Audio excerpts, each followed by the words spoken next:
স্বাগত নিউজ 24 সংবাদের সাথে আছি তানিয়া হারুন। দেখছিলেন বিআরবি কেবলস সংবাদ শিরোনাম।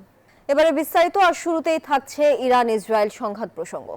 ইরানে মার্কিন আক্রমণের পরিকল্পনা অনুমোদন করেছেন প্রেসিডেন্ট ডোনাল্ড ট্রাম্প, তবে এখনো চূড়ান্ত নির্দেশ দেননি। এদিকে রাশিয়ার প্রেসিডেন্ট ভ্লাদিমির পুতিন বলেছেন এখনো কোনো সহায়তা চায়নি ইরান। এদিকে শুক্রবার জরুরি বৈঠকে বসছে জাতিসংঘ নিরাপদ পরিষদ।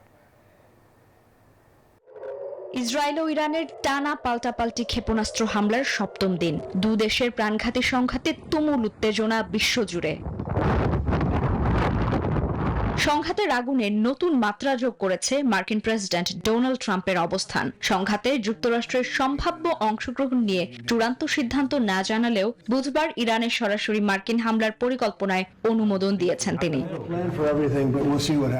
তেহরান শেষ পর্যন্ত নিজেদের পারমাণবিক কর্মসূচি পরিত্যাগ করে কি না তা দেখতেই অপেক্ষা করছেন ট্রাম্প। এর আগে তিনি জানিয়েছিলেন ইরানে হামলার ব্যাপারে তিনি কি করবেন তা কেউ জানে না। এরই মধ্যে ইরানিরা তার সঙ্গে যোগাযোগ করেছে বলেও দাবি করেন মার্কিন প্রেসিডেন্ট। আমাদের সবকিছুর জন্য একটি পরিকল্পনা আছে, দেখা যাক কি হয়। এখনো অনেক পথ বাকি আছে আমাদের। চলমান উত্তেজনার মধ্যেই এবার বুধবার রুশ প্রেসিডেন্ট ভ্লাদিমির পুতিন জানিয়েছেন এখনো পর্যন্ত রাশিয়ার কাছে তাদের ইরানি বন্ধুরা সহায়তা চায়নি। আলোচনার মাধ্যমে এই সংকটের সমাধান চায় মস্কো।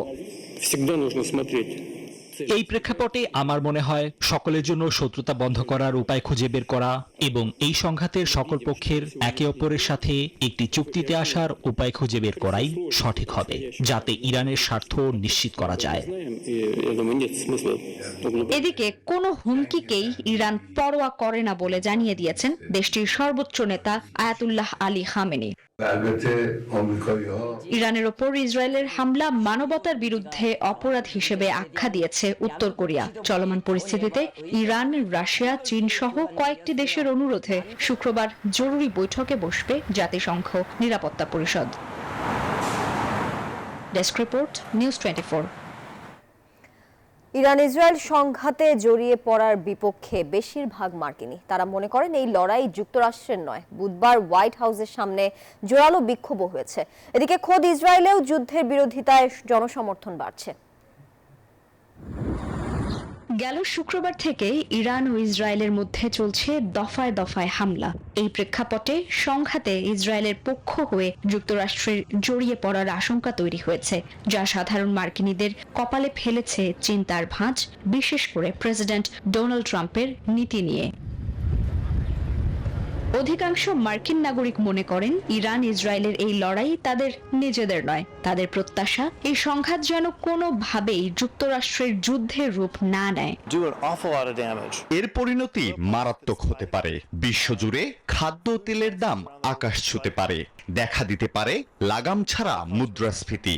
এমনকি অর্থনৈতিক মন্দাও অস্বাভাবিক নয়। এমন কোনো কিছুই কাম্য নয়। আমার মতে যুক্তরাষ্ট্রের এ বিষয় থেকে পুরোপুরি দূরে থাকাই শ্রেয়। নেতানিয়াহু একজন যুদ্ধ অপরাধী এবং তার দেশ কেবল নিষ্ঠুরতার পরিচয় দিয়েই চলছে। বুধবার হোয়াইট হাউসের সামনে যুক্তরাষ্ট্রের সম্ভাব্য যুদ্ধে জড়ানোর প্রতিবাদে বিক্ষোভে ফেটে পড়েন শত শত বিক্ষোভকারী। ফিলিস্তিনি ও ইরানি পতাকা উড়িয়ে তারা অবিলম্বে যুক্তরাষ্ট্র ও ইসরায়েলের সামরিক আগ্রাসন বন্ধের দাবি তোলেন। এদিকে এক জরিপে দেখা গেছে 83% ইসরায়েলি ইহুদি ইরানের ওপর হামলা সমর্থন করলেও মাত্র 12% আরব ইসরায়েলি এর পক্ষে। তবে গাজায় জিম্মিদের ফিরিয়ে আনা এবং সেখানকার মানবিক সংকট নিয়ে উদ্বিগ্ন ইসরায়েলিদের মধ্যেও দেখা যাচ্ছে যুদ্ধের বিরোধিতা। Desk report, news 24। ইরান ও ইসরায়েলের পাল্টাপাল্টি ক্ষেপণাস্ত্র হামলায় এখন পর্যন্ত ইরানে কমপক্ষে 639 জন নিহত হয়েছেন। আহত হয়েছেন 1320 জনের বেশি। অন্যদিকে প্রাণহানি হয়েছে 24 জন ইসরায়েলের। ইরানের রাজধানীতে পুলিশ হেডকোয়ার্টার ধ্বংসের দাবি করেছে ইসরায়েল। বুধবার এই দাবি করে আইডিএফ। এদিন রাতে তেহরানে রেড ক্রিসেন্ট সোসাইটির হেডকোয়ার্টার্সেও হামলা চালিয়েছে তেল আবিব। মিসাইলের আঘাতে বিধ্বস্ত হয় স্বেচ্ছাসেবী সংস্থাটির কার্যালয়। ইরানের পারমাণবিক স্থাপনাতেও হামলা হয়েছে। তেল আবিবের মিসাইলের টার্গেট হয়েছে ইস্পাহান, সিরাজ, কেরমানশাহ অঞ্চল। বুধবার একদিনে ইরানের 7টি স্থানে হামলার কথা জানিয়েছে তেল আবিব। অপরদিকে ইসরায়েলের 400 ব্যালিস্টিক ক্ষেপণাস্ত্র ও 1000 ড্রোন ছুড়েছে ইরান। ইরান ইসরায়েল সামরিক শক্তিশালী এই দুই দেশের পাল্টা হামলা ঘিরে আঞ্চলিক যুদ্ধের দ্বার প্রান্তে এখন গোটা বিশ্ব। গাজার ওপর থেকে দৃষ্টি সরাতে মার্কিন মদদে ইসরায়েলের এমন উত্তেজনাকর হামলা বলে ধারণা করছেন আন্তর্জাতিক সম্পর্ক বিশ্লেষকরা। অন্যদিকে বাংলাদেশের জ্বালানি, তেল ও স্বর্ণের বাজারে সরাসরি প্রভাব ফেলছে এই যুদ্ধ। তাই ক্ষতির সম্মুখীন হতে প্রস্তুত থাকতে হবে বাংলাদেশকে বলে মনে করছেন সাবেক রাষ্ট্রদূত মুন্সি ফয়েজ। বিস্তারিত জানাচ্ছেন প্রমা চৌধুরী। বহুদিনের ছায়াযুদ্ধ ছাপিয়ে গত 13 জুন প্রথম প্রহর থেকে ইরানের ওপর নজিরবিহীন হামলা চালিয়ে আসছে ইসরায়েল। মধ্যপ্রাচ্য জুড়ে চরম উত্তেজনা সৃষ্টি করা এই অভিযানের নাম দেওয়া হয়েছে operation rising lion.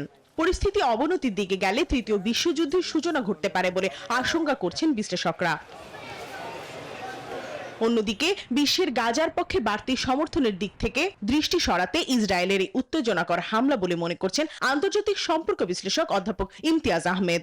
Israel genocide করেছে, এখন এটাকে কিভাবে থামাতে পারে, সেটা হলো একটাই হলো যে ইরানের সাথে যদি সংঘর্ষ বাজে দেয়, সেটা হলে অ্যাটলিস্ট কিছুদিনের জন্য নজরটা যতটা না গাজার উপরে থাকবে ইরানের উপরে চলে গেল। তবে সাবেক রাষ্ট্রদূত মুন্সি ফয়েজ বলছেন ইরানকে চাপে ফেলতে মার্কিনী সমর্থনে এই সংঘাত পরিকল্পিত। মার্কিন সহযোগিতা ছাড়া এই সংঘাত বন্ধ করা সম্ভব নয় বলে মনে করছেন তিনি। যুক্তরাষ্ট্র ইরানকে চাপে ফেলার জন্য, চাপে ফেলে তাকে দিয়ে কিছু কঠিন শর্ত মানিয়ে নেওয়ার জন্য এই যুদ্ধ শুরু করেছে। বিশ্বের কূটনৈতিক সমীকরণকে জটিল পর্যায়ে নিয়ে গেছে এই সংঘাত। অন্যদিকে বাংলাদেশের সরাসরি এই যুদ্ধের প্রভাব বলেও আশঙ্কা করছে কূটনীতিক বিশ্লেষকরা। পিস বিল্ডিং এর কথা ডোনাল্ড ট্রাম্প একাধিকবার তার ভাষণে বলেছে, ওটা করা কিন্তু খুব সহজ না। তেল এবং অন্যান্য জিনিস যেগুলো হরমুজ প্রণালী বা মধ্যপ্রাচ্যের আশপাশ দিয়ে আসা যাওয়া করে, সেগুলোর উপরে বিশাল রকমের চাপ সৃষ্টি করবে। ইনডিরেক্টলি কোনোভাবে ক্ষতিগ্রস্ত তা না, একদম সরাসরি আমরা ক্ষতিগ্রস্ত হচ্ছি। বিশ্লেষকদের মতে এমন অবস্থায় নিজেদের অভ্যন্তরীণ পণ্য ও অবকাঠামোর উপর নির্ভরশীলতা বাড়ানোর উপর জোর দিতে হবে। প্রমা চৌধুরী, নিউজ 24, ঢাকা। এবারে অন্যান্য প্রসঙ্গ। রাষ্ট্রপতি নির্বাচন প্রক্রিয়া ও ক্ষমতার পরিসর নিয়ে আজ আলোচনার শুরুতে একটি সমঝোতায় পৌঁছানোর চেষ্টা করবে জাতীয় ঐকমত্য কমিশন। জাতীয় ঐকমত্য কমিশনের সঙ্গে রাজনৈতিক দলগুলোর দ্বিতীয় পর্বের আলোচনার শুরুতে এই কথা জানান কমিশনের সহসভাপতি আলী রিয়াজ। জানান, অমীমাংসিত বিষয়গুলো নিয়ে আগামী সপ্তাহে ফের আলোচনায় বসবে কমিশন। জাতীয় সাংবিধানিক কাউন্সিল নিয়ে আলোচনায় একমত হতে পারেনি রাজনৈতিক দলগুলো। এই বিষয়টি নিয়ে ফের আলোচনা হচ্ছে আজ। বৈঠকে অংশ নিয়েছেন বিএনপি, এনসিপি সহ 30টি রাজনৈতিক দল।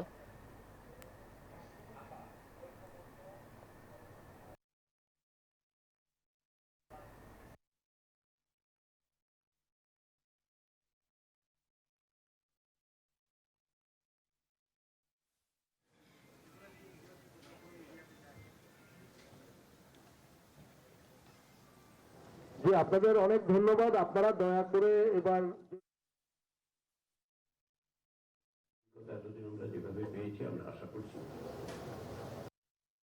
সামগ্রিকভাবে অন্যান্য দলগুলো খানিকটা অবহিত, ফলে যতদূর সম্ভব বিষয়ের দিকে থাকলে আমাদের জন্য এই 3টি বিষয় এবং আজকে 4টি বিষয় মানে অন্তত পক্ষে আলোচনার একটা বড় ধরনের অগ্রগতি অর্জন করা সম্ভব হবে আমি আশা করছি। দর্শক, রাজনৈতিক দলগুলোর সাথে ঐকমত্য কমিশনের দ্বিতীয় দফার বৈঠকের পর এই মুহূর্তে বক্তব্য রাখছেন বিপ্লবী ওয়ার্কার্স পার্টির নেতা সাইফুল হক। আমরা সরাসরি যাচ্ছি তার বক্তব্যে। আমাদের পার্লামেন্টের নিম্ন কক্ষ এবং উচ্চ কক্ষের ব্যাপারেও সাধারণ একটা ঐকমত আছে, পার্লামেন্টে আরেকটা আপার হাউস তৈরি করা। যদিও ব্যাপারে এখনো চূড়ান্ত সিদ্ধান্ত হয়নি, এবং তাহলে নিম্ন কক্ষ উচ্চ কক্ষ মিলে নিম্ন কক্ষের 400, সাধারণ 300 আসন, নারী আসনের 100 মিলে 400, আর উচ্চ কক্ষের 100 আসন, 500 জনকে নিয়ে একটা ইলেকটোরাল কলেজ সেক্ষেত্রে হতে পারে। এই ইলেকটোরাল কলেজের সদস্যরা রাষ্ট্রপতির প্রশ্নে গোপন ব্যালটে তারা রাষ্ট্রপতি নির্বাচন করবার সুযোগ আছে। এটা নিয়ে মোটামুটি একটা আলোচনা ঐকমতের প্রায় কাছাকাছি জায়গাটায় এটা আমরা আসছি। আজকে দুপুর পর্যন্ত এটা বলা যেতে পারে। করেছি যদি এটাকে আমরা আরেকটু বর্ধিত করতে চাই, তাহলে আমরা জেলা পরিষদ, সিটি কর্পোরেশন নির্বাচন, সিটি কর্পোরেশন যে পরিষদ ধরে ইলেকটোরাল কলেজটাকে আর একটু এক্সটেন্ড করা, এটাকে বিস্তৃত করা যেতে পারে, এগুলো আলোচনার ভিতরে আছে। আমরা আশা করি আজকে পর্যন্ত গতকালকের মতন আলোচনাটা খুব হতাশাব্যঞ্জক হয়নি। আজকে আলোচনাটা অনেকখানি ইতিবাচক। আমরা চিন্তা বা মতামতের ঐক্যটা অনেকখানি আমরা কাছাকাছি এসছি। সর্বশেষ আমরা ধরে নিতে পারি যে আমরা ধরে নিচ্ছি তাদেরকে নিয়ে যে নির্বাচক মণ্ডলী বা ইলেকটোরাল কলেজ তাদের গোপন ব্যালটে আর সেখানে রাষ্ট্রপতি নির্বাচন হবেন। যখন গোপন ব্যালটে হবে তখন সরকারি দলের বাইরেও তখন অন্য কোনো বিরোধী দলের প্রার্থীরও কিন্তু রাষ্ট্রপতি নির্বাচনের সুযোগটা থাকছে। এইটুকু আলোচনা হয়েছে। ধন্যবাদ। না, এটা আলোচনাটা পরে এ ব্যাপারে আর একটু আলোচনা হবে এবং আমরা আশা করি এ ব্যাপারে হয়তো আজকে আমরা একটা সিদ্ধান্তের জায়গায় আমরা আসতে পারবো। জি, জি, জি। দর্শক, ঐক্যমত্য কমিশনের সাথে সংলাপের পর বক্তব্য রাখছিলেন বিপ্লবী ওয়ার্কার্স পার্টির নেতা সাইফুল হক। আমরা যুক্ত ছিলাম তার বক্তব্যে। সংসদ নির্বাচনের দল ও প্রার্থীর আচরণ বিধি এবং সংসদীয় আসনের সীমানা নিয়ে বৈঠকে নির্বাচন কমিশন। সকালে আগারগাঁওয়ের নির্বাচন ভবনে সিইসি সভাকক্ষে এই বৈঠক শুরু হয়। এম নাসির উদ্দিন নেতৃত্বাধীন ইসি ৭ম কমিশন সভা এটি। সিইসি ছাড়াও ৪ নির্বাচন কমিশনার, ইসি সচিব ও সংশ্লিষ্ট কর্মকর্তারা উপস্থিত রয়েছেন বৈঠকে।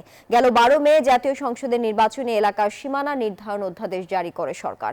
সংসদের ৭৫টি আসনের সীমানা পুনর্নির্ধারণে এখন পর্যন্ত ৬০৭টি আবেদনও পেয়েছে নির্বাচন কমিশন।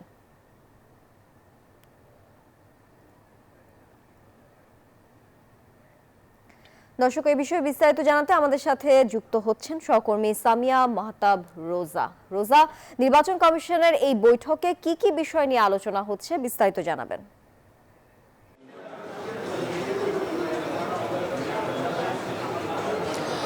যেমনটি বলছিলেন, আজ ঠিক সকাল 11টার দিকে প্রধান নির্বাচন কমিশনার এম নাসির উদ্দিনের নেতৃত্বে 4 কমিশনার এবং সিসি সচিব এবং অন্যান্য কর্মকর্তাদের নিয়ে আজকের এই আলোচনা সভা শুরু হয়।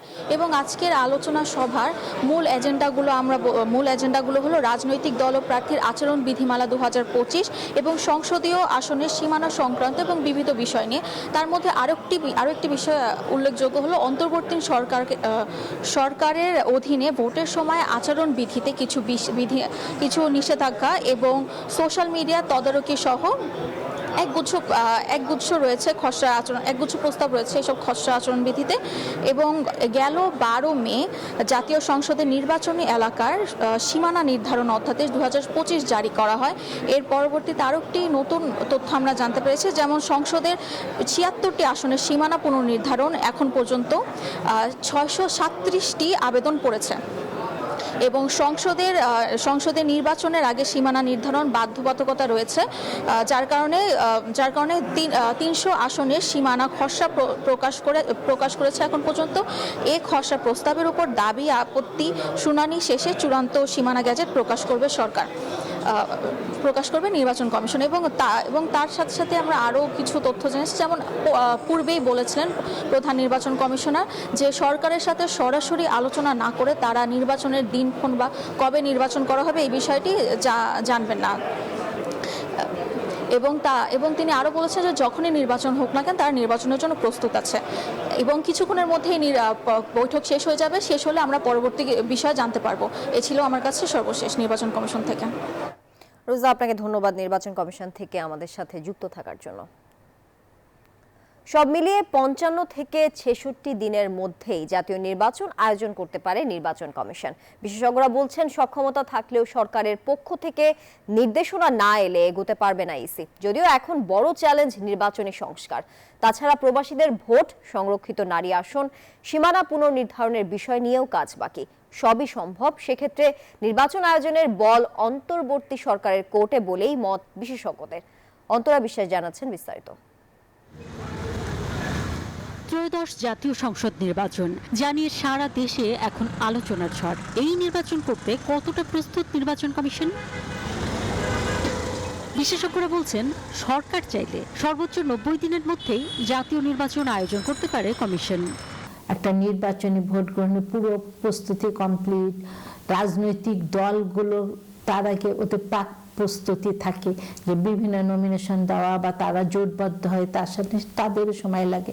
তা এই সব কিছু যদি চিন্তা করা যায় তাহলে দেখা যায় যে একটা সাধারণ নির্বাচন তোলার জন্য 55 দিন থেকে 66 দিন, মানে 2 মাসের একটু কম বা একটু বেশি হলে ভালো স্বাচ্ছন্দ্যে নির্বাচনটা তুলে আনা যায়। তবে প্রশ্ন হচ্ছে, সংস্কার শেষ করে নির্বাচন হবে নাকি সংস্কার ছাড়াই? শোধরাতে হবে কিছু ত্রুটিও, যেমন দেশের মোট জনসংখ্যার পুরুষের তুলনায় নারীর সংখ্যা বেশি, কিন্তু ভোটার তালিকায় নারীর সংখ্যা কম।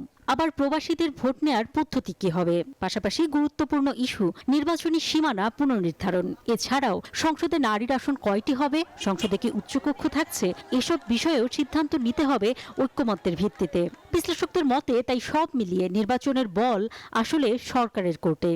90 দিনের মধ্যে বা 50-60 দিনের মধ্যে যে কোনো নির্বাচন করতে নির্বাচন কমিশনের প্রস্তুত থাকার কথা, তার চেয়ে বেশি সময় তাদের লাগার কথা না। এখন পর্যন্ত নির্বাচন ডিসেম্বরে হতে পারে, নির্বাচন ফেব্রুয়ারিতে হতে পারে, নির্বাচন এপ্রিলে হতে পারে, নির্বাচন জুনেও হতে পারে। প্রধান উপদেষ্টা এরকম 4টা জিনিস নিয়ে কাজ করছেন এবং 4টাই কিন্তু শর্ত সাপেক্ষ। বিচার, সংস্কার, পর্যাপ্ত সংস্কার, সব প্রস্তুতি, এসবের মধ্যে যদি থাকে তাহলে তো নির্বাচন নিয়ে আমরা এখনো খুব বেশি একেবারে আশাবাদী হওয়ার কারণ নেই। সরকার নির্ধারিত সময়ের মধ্যেই নির্বাচন কমিশন ভোট করতে সক্ষম বলে মনে করছেন নির্বাচন ব্যবস্থা সংস্কার কমিশন প্রধান। নির্বাচন কমিশন যদি তারা যদি তাদের দায়িত্ব সঠিকভাবে পালন করে তাহলে যেই সময়ের মধ্যে নির্বাচন হওয়ার কথা, মানে এখন বলা হচ্ছে তো ফেব্রুয়ারির মধ্যে নির্বাচন হবে, তাহলে নির্বাচন কমিশনের পক্ষে নির্বাচন সম্পন্ন করার মতো পর্যাপ্ত সময় পাবে বলে আমি মনে করি। নির্বাচন কমিশনও সাফ জানিয়ে দিয়েছে, সরকার যে তারিখে নির্ধারণ করবে কমিশন সেই তারিখেই নির্বাচন করতে প্রস্তুত। অন্তরা বিশ্বাস, নিউজ 24, ঢাকা। গত 16 বছরের স্বৈরাচার সরকার দেশের শিক্ষা ব্যবস্থাকে পুরোপুরি ধ্বংস করে দিয়েছিল বলে মন্তব্য করেছেন বিএনপির স্থায়ী কমিটির সদস্য ডক্টর মঈন খান। সকালে ঢাকা বিশ্ববিদ্যালয়ের নবাব নওয়াব আলী চৌধুরী সিনেট ভবনে শহীদ প্রেসিডেন্ট জিয়াউর রহমানের শাহাদাত বার্ষিকী উপলক্ষে এক বিশেষ সেমিনারের আয়োজন করে বিশ্ববিদ্যালয়ের শিক্ষক সংগঠন সাদা দল। এই সেমিনারে বিএনপির সিনিয়র যুগ্ম মহাসচিব রুহুল কবির রিজভী বলেন, দেশকে এগিয়ে নিতে জিয়াউর রহমানের গণমুখী ও উৎপাদনমুখী শিক্ষা ব্যবস্থা দরকার। এ সময় স্বাধীন পররাষ্ট্রনীতি সহ দেশের অগ্রগতির জন্য জিয়াউর রহমানকে অনুসরণ করতে সবার প্রতি আহ্বান জানান। রাষ্ট্রপতি জিয়াউর রহমান একটি আধুনিক রাষ্ট্র গড়ার রূপকার। মানে ফ্যাসিবাদের সাথে পার্থক্য হচ্ছে এইটাই, যখন জারের আমল রাশিয়াতে 1895 সালে আমরা তখনও দেখেছি যে বিশ্ববিদ্যালয়ের একটা কর্পোরেট সাহিত্য শাসন ছিল। দেশের শ্রেষ্ঠ বিজ্ঞানী, আপনারা যদি বাংলাদেশের জন্য একটি সফল এনার্জি পলিসি দিতে না পারেন তাহলে সেটাকে রাজনীতিকরা দেবে? এই প্রশ্নটি তিনি বাংলাদেশে অবাধ, সুষ্ঠু, নিরপেক্ষ, অংশগ্রহণমূলক নির্বাচন প্রত্যাশা করে জার্মানি। কথা জানান বাংলাদেশে নিযুক্ত জার্মান রাষ্ট্রদূত আখিম ট্রস্টার। বৃহস্পতিবার মগবাজারে বাংলাদেশ জামাতে ইসলামের কেন্দ্রীয় কার্যালয়ে দলটির আমির ডাক্তার শফিকুর রহমানের সঙ্গে বৈঠক শেষে তিনি কথা জানান। বলেন, বাংলাদেশের গণতন্ত্র উত্তরণ ও শিক্ষা, চিকিৎসা সহ বাণিজ্যিক উন্নয়নে পাশে থাকবে জার্মানি। আর জামাতের প্রচার সম্পাদক মতিউর রহমান আকন্দ জানান, শিক্ষা, চিকিৎসা সহ 5টি সুনির্দিষ্ট বিষয়ে ফলপ্রসূ আলোচনা হয়েছে জার্মান রাষ্ট্রদূতের সাথে। বাংলাদেশকে একটি করাপশন ফ্রি রাষ্ট্র, সমাজ এবং দেশ হিসেবে গড়ে তোলার লক্ষ্যে জামাত ইসলামী নিরলসভাবে প্রচেষ্টা চালিয়ে যাচ্ছে। All possible support of my government to supporting Bangladesh in bringing about the democratic transition and stability to the country. I wish you all the best, and Germany and Bangladesh will cooperate in the future, or possibly even more intensely for the well-being of our peoples. 1850টি গুমের অভিযোগের মধ্যে 253টির অকট্য প্রমাণ পেয়েছে গুম সংক্রান্ত তদন্ত commission. বাকি অভিযোগগুলোর তদন্ত চলছে বলে জানিয়েছেন কমিশনের সভাপতি বিচারপতি মঈনুল ইসলাম চৌধুরী। বৃহস্পতিবার সকালে গুলশানে গুম সংক্রান্ত কমিশনের সংবাদ সম্মেলনে তিনি কথা জানান। বলেন, বিরোধী রাজনৈতিক শক্তি দমনের জন্য গুমকে হাতিয়ার হিসেবে ব্যবহার করা হতো। এছাড়া ভারতে পাঠিয়ে দিয়ে দেশটির আইন শৃঙ্খলা বাহিনীর মাধ্যমেও গ্রেফতার দেখানো হতো। মেধাবী শিক্ষার্থী, রাজনৈতিক কর্মী, সাংবাদিক সাংবাদিক, ডাক্তার, ইঞ্জিনিয়ার সহ বিভিন্ন পেশার মানুষ কেউই রেহাই পায়নি গুম থেকে। বাংলাদেশিদের গুমের সাথে অনেক ভারতীয়রা জড়িত বলেও জানান তিনি। অন্তর্বর্তীকালীন এই প্রতিবেদনে প্রায় 1850 অভিযোগ বিশ্লেষণের মধ্য থেকে 253 জন গুমের শিকার ব্যক্তির তথ্য উপস্থাপন করা হয়েছে, যাদের 3টি বৈশিষ্ট্য রয়েছে। নিখোঁজ হওয়ার সময়ে তাদের নিকটাত্মীয়ের দায়ের করা সাধারণ ডায়েরি, ফৌজদারি মামলা, গুম থাকা অবস্থায় সংবাদ প্রতিবেদনের মতো সমসাময়িক প্রমাণ রয়েছে। শুধুমাত্র এই 253 জন সমসাময়িক প্রমাণ দাখিল করতে সক্ষম হয়েছেন। ক্ষমতাচ্যুত সাবেক প্রধানমন্ত্রী শেখ হাসিনার আদালত অবমাননার মামলা শুনানি করতে অ্যামিকাস কিউরি হিসেবে সিনিয়র আইনজীবী A.Y. মসুজ্জামানকে নিয়োগ দিয়েছে ট্রাইব্যুনাল। চেয়ারম্যান বিচারপতি গোলাম মর্তুজা মজুমদারের নেতৃত্বে 3 সদস্যের ট্রাইব্যুনাল এই আদেশ দেন। বৃহস্পতিবার সকাল 11টায় কোর্ট বসার পরই শেখ হাসিনার আদালত অবমাননা মামলার অগ্রগতি জানান প্রসিকিউটর জানান, আন্তর্জাতিক অপরাধ ট্রাইব্যুনাল আইনের 41 ধারা অনুযায়ী এক বা একাধিক অ্যামিকাস কিউরি নিয়োগ দিতে পারে ট্রাইব্যুনাল। পরে ট্রাইব্যুনাল একজন অ্যামিকাস কিউরি নিয়োগ দেন। আগামী 25 জুন শুনানির দিন নির্ধারণ করেছে ট্রাইব্যুনাল।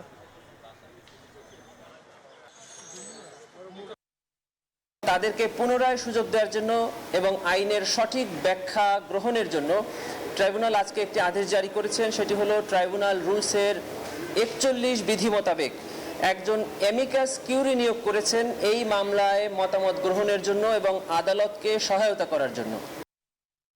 এদিকে জুলাই আন্দোলনে আশুলিয়া থানায় তরকারি ব্যবসায়ী শাহাবুল ইসলাম শাওন হত্যা মামলায় সাবেক প্রধানমন্ত্রীর অর্থ উপদেষ্টা সালমান এফ রহমানকে 4 দিনের রিমান্ড দিয়েছেন আদালত। এই মামলায় সাবেক আইনমন্ত্রী আনিসুল হককে গ্রেফতার দেখানো হয়েছে।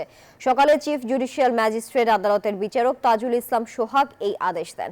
মামলার তদন্তকারী কর্মকর্তা সালমান এফ রহমানের 7 দিনের রিমান্ড আবেদন করেন। শুনানি শেষে আদালত 4 দিন মঞ্জুর করেন।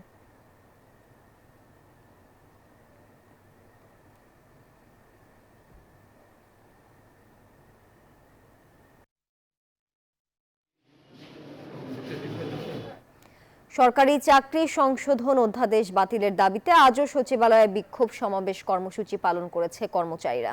সকালে সচিবালয়ের 4 নম্বর ভবনের নিচে এই কর্মসূচি পালন করেন তারা। আন্দোলনের অংশ হিসেবে কাল শুক্রবার সকাল 10টায় প্রেস ক্লাবের সামনে সমাবেশ করবেন কর্মচারী ঐক্য ফোরাম। আগামী 48 ঘন্টার মধ্যে এই অধ্যাদেশ বাতিল না হলে রোববার অর্থ মন্ত্রণালয়ের ব্লকেট কর্মসূচি পালন করবেন তারা।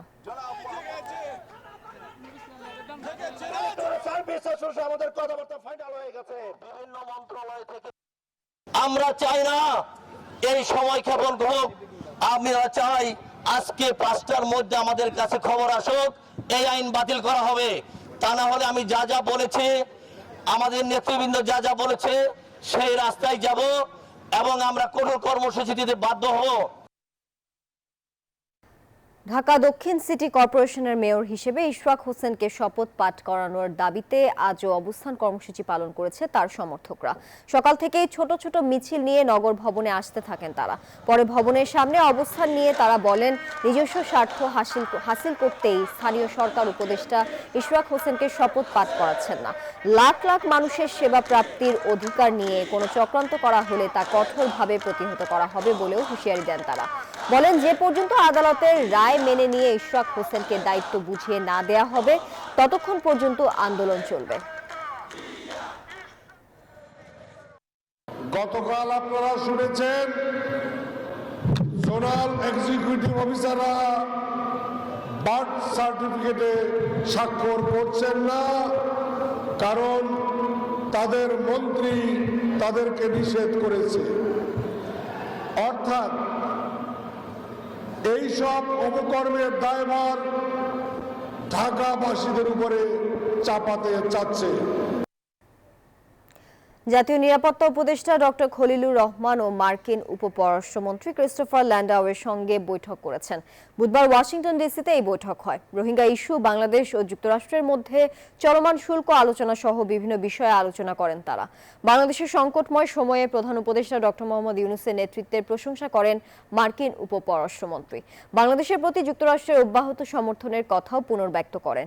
ডক্টর খলিলুর রহমান আলাদাভাবে মার্কিন সহকারী বাণিজ্য প্রতিনিধি ব্রেন্ডন লিঞ্চের সঙ্গেও সাক্ষাৎ করেন।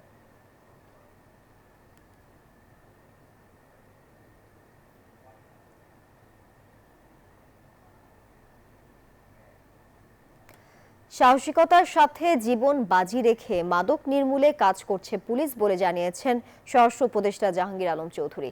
দুপুরে ঢাকা মেডিকেল কলেজ হাসপাতালের জরুরি বিভাগে রাজধানীর পল্টনে গুলিবিদ্ধ 2 পুলিশ সদস্যের স্বাস্থ্যের খোঁজ খবর নেন তিনি। পরে স্বরাষ্ট্র উপদেষ্টা বলেন, গোপন সংবাদের ভিত্তিতে ফকিরাপুল মোড়ে মাদক কারবারিদের ধরতে অভিযান চালায় গোয়েন্দা পুলিশ। এ সময় ব্যক্তিগত গাড়ি থেকে পুলিশকে লক্ষ্য করে গুলি চালায় মাদক কারবারিরা। এতে গুরুতর আহত হয় পুলিশের সহকারী উপপরিদর্শক আতিক হাসান এবং কনস্টেবল সুজন। আতিকের পেটের বাম পাশে এবং সুজনের বাম পায়ের হাঁটুতে গুলি লাগে। পরে তাদের ঢাকা মেডিকেল কলেজ হাসপাতালে ভর্তি করা হয়। পুলিশ খুব সাহসিকতার সাথে কাজ করছে এবং 3 জনকে তারা ধরছে, মাদক উদ্ধার হয়েছে এবং গাড়ি উদ্ধার হয়েছে। এবং যে পুলিশ যে সাহসিকতার কাজ করছে, দেখেন নিজেদের তারা জীবন বাজি রেখা মাদককে নিয়ন্ত্রণ করার তারা চেষ্টা করছে।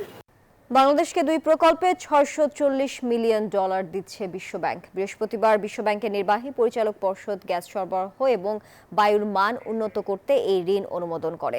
বিশ্বব্যাংকের বাংলাদেশের অন্তর্বর্তীকালীন কান্ট্রি ডিরেক্টর গেইল মার্টিন বলেন, জ্বালানি নিরাপত্তা এবং বায়ুর মান বৃদ্ধি বাংলাদেশের জন্য গুরুত্বপূর্ণ অর্থনৈতিক ও উন্নয়ন অগ্রাধিকার। তিনি বলেন, গ্যাস সরবরাহ সীমাবদ্ধতা এবং নগর বায়ু দূষণের মূল কারণগুলো মোকাবেলা করে এই 2টি প্রকল্প বাংলাদেশের অর্থনৈতিক প্রবৃদ্ধি এবং উৎপাদনশীলতা উন্নত কর্মসংস্থান সৃষ্টিতে সহায়তা করবে।